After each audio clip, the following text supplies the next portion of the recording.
Our next item for consideration is H.R. 1915, the Water Quality Protection and Job Creation Act of 2021. Without objection, the Subcommittee on Water Resources and Environment is discharged from further consideration of H.R. 1915, and I call up the bill for consideration.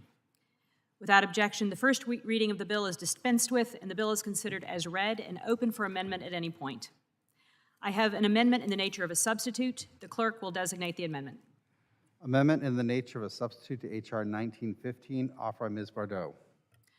Without objection, the amendment in the nature of a substitute shall be considered as read and shall be considered base text for purposes of further amendment. I now recognize myself for a statement.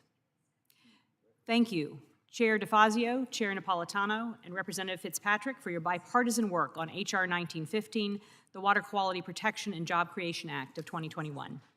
In 2021, the American Society of Civil Engineers graded our wastewater infrastructure, the systems that purify our dirty water and keep pollutants separate from the water we drink every day, a D+.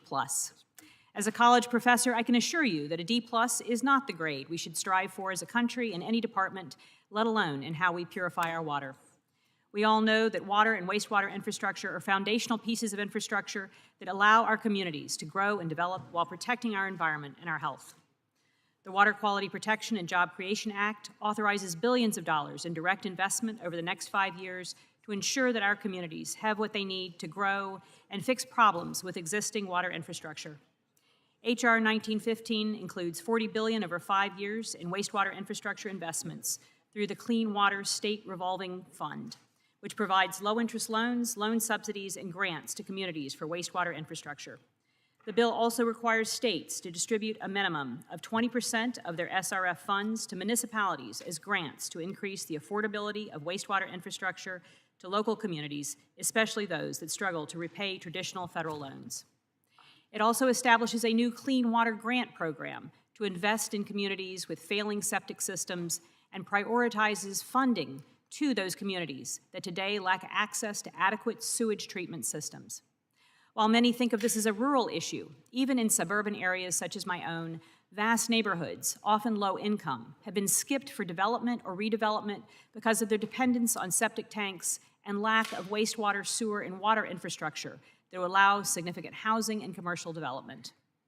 H.R. 1915 also includes my bill, the Wastewater Infrastructure Modernization Act, which creates a grant program to allow public utilities to purchase innovative clean water technology, such as sensors to detect and monitor the growth of harmful algae blooms and smart technology systems that monitor and control wastewater overflow and flooding.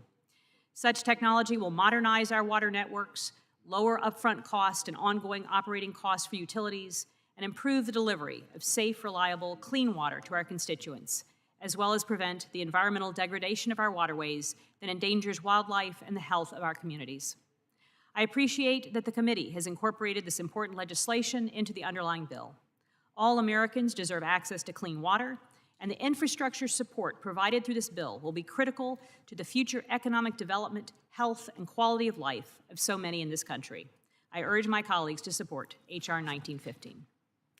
I now recognize the ranking member of the full committee, Mr. Graves, for a statement. Thank you, Madam Chair. I appreciate it.